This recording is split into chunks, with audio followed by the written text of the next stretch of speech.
It is good to see you again, Miss Alanis. Hinaharas ka ba ng lalaking yan? Mayabang na tanong ng nasa unahan ng mga to. Ganoon din ang ekspresyon sa mukha ng apat itong kasama. Mabilis na umiling-iling si Kina. Nakilala niyang isa ang pangkat nito sa mga umaakit ng ligaw noon sa kanilang mansyon na naghatid ng gulo sa iba pang manliligaw na higit pa man sa gulong nilikha ni Ryle. He is just lost. Inakala niya lang dito ang CR ng mga lalaki, pagsisinungaling ni Kina. Tumawang lalaking nasa unahan. Marahang lumapit sa kinatatayo nila na agad sinundan ng apat. Nakita namin sinundan ka niya. Di mo kailangan magsinungaling. Alam namin mabait ka lang talaga, Miss Alanis, kaya ayaw mo may masamang mangyari sa lalaking to kahit hinaras ka na niya. Pero kami bilang manliligaw mo, handa kami ipagtanggol ka kahit nalabag pa sa kalooban mo. Pasensya na pero kailangan naming turuan ng lalaking to ng leksyon. Tumango-tango ang mga kasamahan nito bilang pagsang-ayon. Tama, walang lugar ang mga kagaya niyang nagmula sa lower class sa pamilyang to sa upper class, kaya't ibabalik ka namin kung saan ka nang galing. Pasinghal na anang isa habang dinuduro pa si Zeus. Sigurado ba kayo na gusto niyong mangyari to? Di niyo ba nakita ang ginawa ninyo kay Adonis kanina? Pananakot niya. Ayaw niyang patulan ng mga to at gusto niya lang ng tahimik na pagkakataon kasama si Kina. Akala mo ba matatakot kami sa'yo? Para lang sa kaalaman mo, lahat kami dito nanalo sa unang round. This Adonis guy is a weakling, isang basura pagdating sa martial arts. Naka-ismed na sambit na isa sa unahan. Isa pa, mag-isa ka lang, 5 kami. Anong laban mo sa amin? Dagdag dito sa mayabang na tono. Inawakan ni Zeus ang kamay ni Kina upang marahan itong hilahin papunta sa kanyang likuran. Di naman sumalungat si Kina, tinayaan lang ang sariling gawin iyon ni Zeus. You! How dare you to touch her? Magbibilang ako ng 5. Kapag di pa rin kayo umalis ngayon sa harapan ko, hindi na kayo makakadalo pa ng ikalawang round ng laban. O bakang mas malala pa, hindi na kayo makapag-practice pa sa buong kompetisyon? Tinawanan lamang siya ng mga to. Tingin mo ba masisindak mo kami nang dahil lamang sa ipanamalas mong husay kanina? We are also professional martial artists in our... Hindi ito natapos sa pagsasalita nang bigla, humandusay ng isang katabi nito. Sa isang kislap ng mga mata nito, nandun na nakatayo si Zeus sa may gilid nito. Isa, pagsisimula ng bilang ni Zeus. Imbis umalis at tumakbo, walang pagdadalawang isip, inatake sila ng nasa unahan na sinabayan pa ng isa nitong kasama. Pero, katulad din ng isa ang nangyari sa kanila, humandusay na lamang sila sa sahig. Lubos na nahintakutan ang dalawang natitira. Ano itong kakaibang bilis ng lalaki na nasa harapan nila ngayon? Lubos na nahintakutan ang dalawang natira. Tao pa ba to? 3. Muli bilang ni Zeus. Sa pagkakataong yon walang pagdadalawang isip.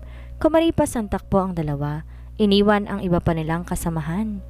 Muntik pa silang mabangga ng dalawang lalaki, nakakalabas lamang ng elevator. Ang isa sa mga nila nakasuot ng Armani suit at mamahaling relo.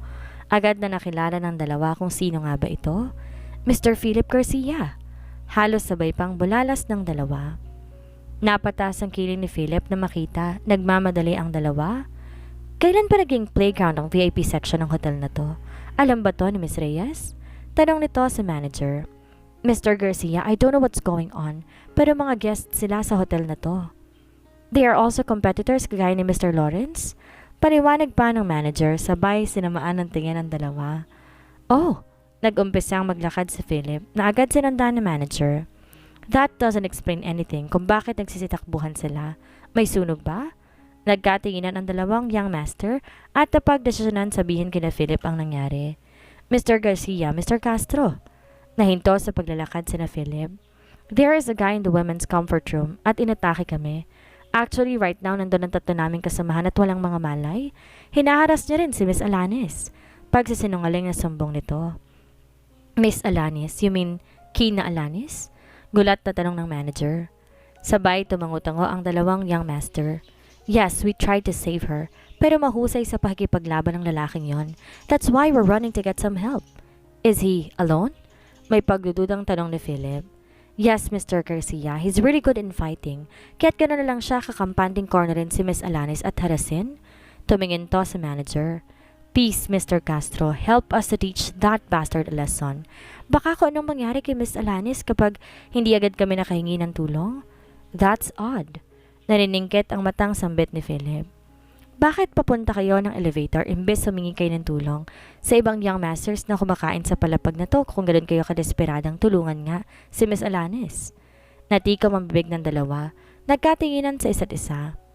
Magsasalita pa sana isa sa mga to pero inunahan na to ni Philip. Let's go check on them then. May pakiramdam akong kilala kong tinutukoy ninyo. Nagagalak na ang dalawa sa sinabi ni Philip. Kasama to, hindi sila mahihirapang isalba ang kanilang kasamahan. Bukod pa ron, matutulungan sila ni Philip na parusahan si Zeus. Bumalik sila sa pasilyo. Nadatna ng papaalis na si Zeus. Wala na roon si Kina. Saan ka pupunta? Tingin mo ba makakaalis ka na lang ng basta-basta? Aroganteng saad ng isa. Kumunot ang noo ni Zeus nang makita sila, lalo na ang dalawang lalaking nasa likuran ng mga to. Agad nakilala niyang isa samantalang isa na may wala siyang ideya kung sino. Look who's here with us. It's the manager of this hotel and the president of Light Metro Bank. Hindi mo gugustuhin na mag-angas sa harapan nila. Saad naman na isa pa sa napakakampanting tono. Lalo pang kumunot ang noo ni Zeus at tinignan si Philip. Ikaw si Philip Garcia? Tanong niya. Ngumiti lang si Philip at marahang tumango. Sinasabi niya na nga ba na si Zeus ang tinutukoy ng dalawang mokong na to eh. How dare you call him by his name? Isa siya sa ginagalang sa upper class dahil sa estado meron siya titulo. Tapos ikaw, na hampas lupang nagmula sa lower class ng pamilya, tatawagin siya sa kanyang pangalan? Nandidilat ang matang saad ng isa. Baka gusto ng lalaking yan masampulan ni Mr. Garcia. Sa pagkakaalam ko, may connection siya sa nangungunang gang sa Luzon. Maraming mahuhusay na martial artist sa gang na yon, kaya di malabong doon ang kabagsakan ng lalaking yan. Natatawang naman ng isa. Parehas silang natahimik, nagtatakang napatingin sa manager nang tumayo to sa kanilang harapan at pinagbibigyan ng galit na titig. Are you out of your goddamn mind? Sigaw nito sa dalawa na ikinabigla ng mga ito. Pumailan lang ang boses ng manager sa kabuuan ng palapag. Lahat ng kumakain doon sabay-sabay na napatayo, dumungaw sa direksyon na pinanggagalingan ng boses. Pero dahil nasa loob ng mismong pasilyo si Zeus, di nila makita kung ano nga bang nagaganap doon. Is that Manager Castro? Takang tanong ng isa. Ano nangyayari? Sinong pinapagalitan niya? Anang tanong ng isa pa. Nauna nang pumunta ron si Alona at Jacqueline. Hindi pa bumabalik si Kina kaya nag-aalala siyang baka nasangkot na ito. Parehas na pamulagat sila na madatnan doon si Zeus. Sa likuran nila ay ang tatlong wala pa ring malay na young masters. Sunod na dumating si Natalia, Joaquin at Danny. Sinundan ni Criselda maging ang ibang young masters na gustong makiusisa. Kilala niyo ba kung sinong lalaking to? Ang tinatawag ninyong nagmula sa lower class sa pamilya. Direktang tinitigan ng manager sa matang isa sa pinapagalitan nito. Ang tinatawag mong hampas lupa? Nagkatinginan lamang sa isa't isa ang dalawa. Nasa mata nila ang matinding takot. Kahit nagmula pa sila sa makapangyarihang pamilya, manager pa rin ng isang sikat na hotel si Benedict Castro. Di maikukumpara sa kapangyarihang meron to ang estado ng kanilang pamilya. What's going on here? Singit ni Criselda na lumapit sa kanila at tumabi kay Zeus. Sakalang nito napansin ang tatlong young master na nakandusay. Jesus Christ! Naiusal na lamang nito. Nagdagpo ang tingin nito at ni Philip. Tahimik na nagbabatian dahil sa ayaw nilang putulin ng paggalit ni Benedict sa dalawang young masters. Mukhang naiintindihan na ni Criselda ang nangyayari. Miss Reyes, pasensya na ako na istorbo ko man ang katahimikan ng VIP section. Ayoko lang itolerate ang pagiging matapobre ng mga to. Lalo pa tinawag nila si Mr. Lawrence na hampas lupa at nagmula sa lower class. Ang takot sa mukha ng dalawa mas tumindi pa nang banggitin ni Benedict ang apelidong Lawrence. Sabay na napatingin sila kay Zeus na mas blanco lang ekspresyon sa mukha. Mr. Lawrence, ikaw ba? Shut up! I'm not done yet. Putol ni Benedict sa isa. Yes, to answer your question. The man standing next to me ay walang iba kundi si Zeus Lawrence, ang young master ng pamilya Lawrence. Hindi lang ang dalawang young master sa harap ni Benedict ang bumagsak ang balikat, sinabayan ng pag-awang ng bibig, kung hindi lahat ng young masters na naroon. Lahat sila ay talagang nagulat sa nalamang yon. Ang lalaking to ay nakala nilang nagmula lang sa lower class na pamilya na isang ordinaryong lalaki sa kanilang paningin. Walang iba kundi ang kaisa-isang young master na pinag-uusapan ngayon sa upper class. Maging sa Jacqueline na bigla rin ng husto sa nalaman. Narinig niya na noon pa man pinag-uusapan ng halos lahat ng pamilya sa upper class ang tungkol kay Mr. Lawrence. Pero dahil sa yun lang ang naririnig niya, inisip niyang kaapelido lang yon ni Zeus. Lalo pat sinasabi ng mga tong nagmula ito sa ubod ng yamang pamilya. Di niya lubusang akalain ang minsan niya ring pinaglaruan sa isip na baka nga ang kaibigan nilang si Zeus ang pinag-uusapan nila ay totoong siya nga talagang tinutukoy nilang Mr. Lawrence. Mr. Castro, we don't have any idea na siya pala si Mr. Lawrence. Akala namin totoong nagmula siya sa lower class, gaya ng narinig naming sabi-sabi. Pagrarason ng isa sa nanginginig na boses. Opo, tamang sinabi ni George. Wala kaming ideya na siya. Shut the hell up, you morons. Ngayon si Philip na nagsalita para pagalitan ang mga to. Ang maotoridad nitong boses nag-echo pa sa pasilyo. Hindi rason na minamaliit niyo siya nang dahil lang sa nagmula siya sa lower class. O sa tingin niyo mukha lamang siyang ordinaryo? Hindi mababase sa pisikal na yaman ang isang tao ang estado nito sa buhay. Tandaan niyo yan. Namimilog ang mata ng dalawa, titig na titig sa seryosong mukha ni Philip. Makaraan na ilang saglit, sabay silang lumuhod sa harap ni Zeus at nagmakaawa. Mr. Lawrence, pakiusap. Di namin sinasadya. Kung alam namin ikaw si Zeus Lawrence, hindi ka sana namin minaliit. Nasa isip na nitong maaari nilang sapitan dahil sa ginalit lang nila ang isang makapangyarihang young master. Tumango-tango ang kasama nitong naiiyak na rin dahil sa pangamba. Mukhang sila ngayon ang dahilan ng White Dragon Knights para parusahan. Binigyan sila ni Zeus ng malamig na titig. Hindi niyo ba naiintindihan na sinabi ni Mr. Philip? Wala rin ba sa vocabulary ninyong umintindi? Bakit kayo babase sa estado ng isang tao bago niyo siya irespeto? Kailangan ba makapangyarihan mo ng isang tao bago bigyan ng respeto? Napanunok ang dalawa. Saka lang naunawaan ng lubos na kahulugan na sinabi ni Philip. Kumpara sa tingin nila, Zeus, nung una nila itong makita, ibang-iba na to ngayon. Mas nakakatakot malaman na siya pala si Zeus Lawrence kaysa pinakita nitong husay sa martial arts. Kaya rin naman pala ganun na lamang to kahusay. Pinsan mo siya? Bulong na tanong ni Joaquin kay Danny. Tinatamad tumango na lang si Danny. Bakit di mo sa akin sinabing kasali rin pala si Zeus? Don't tell me may gusto siya kay Kina. O katulad mo rin siyang may gusto lang makalaban sa kompetisyon kaya sa sumali. O sisa pa ni Joaquin. Noong nalaman niyang sasali si Danny sa kompetisyon, nawalan siya ng pag-asang manalo dahil nagmula ito sa dalawang makapangyarihang pamilya. Pero nung sinabi nitong layo nito sa pagsali, kinatuwa niya pa nga iyon. Bukod sa may gusto tong makalaban, plano niya rin tong dominahin lahat ng young masters sa upper class. Sa madaling salita, gusto ni Danny talunin lahat ng kalahok. Ilang segundo bago tumugon si Danny. He is actually into her. Tugon ito sa nababagot na tono. Nalaglag ang balikat ni Joaquin dahil doon and also, siya ang tinutukoy kong gusto kong makalaban sa kompetisyong to. Sumapit ang alas 5 ng hapon. Muli, nagtipon-tipon ang lahat sa stadium. Mas dumami pa yon ang manonood kumpara kanina. Meron din mga sikat na artista, politiko at iba pang sikat na personalidad na dadalo upang manood. Dumalo rin ang dalawang sikat na leader na nangunguna sa pangatlong gang sa Luzon kasama ng ilan pang mga kamiyembro. Dahil sa takot sa kanila ay walang nakapesto malapit sa kanila. Nasaan kaya si Mr. Lawrence? Nai-excite na ako na makita na ang laban niya. Galak na saan ni Joanna. Katabi nito si Larry at Cleo. Sit down, huwag kang humarang dyan, bulyaw ni Warren. Sinimangutan lang to na Joanna at hindi sumunod. Tatayo sana si Warren palalapitan si Joanna pero hinila to ni Malcolm at binigyan ng blankong tingin. Walang nagawa si Warren kung di maupo na lang ulit.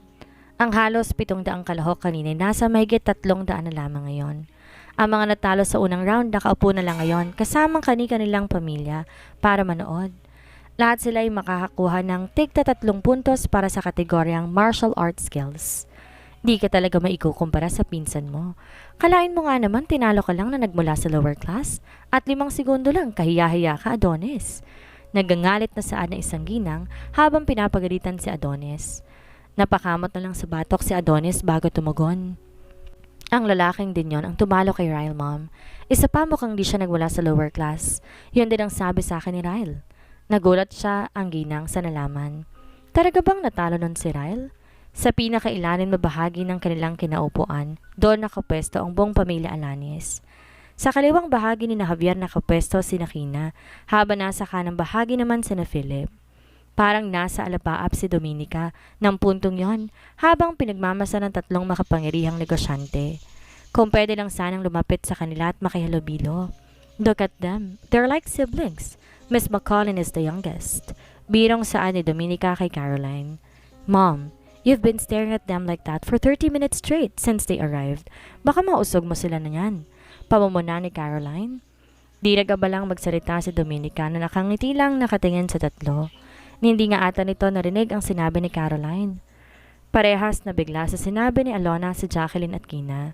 Tumingin sila sa direksyon ng kinaupuan ni Philip. Talaga bang tito mo siya? Pero bakit di ka man lang niya binati kanina na magkita kayo? O sisa ni Jacqueline.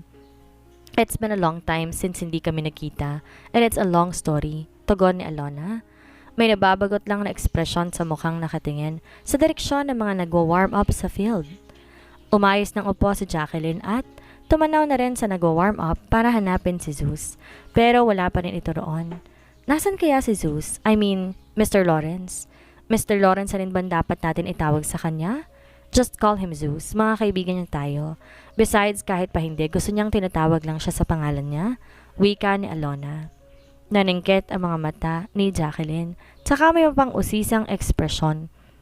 Sa mukhang binalingan ng tingin si Kina. Don't tell me. Alam mo na rin ang tungkol sa tunay niyang identity. Bahagyang tumaas ang kilay ni Kina at saka marahang tumangutango.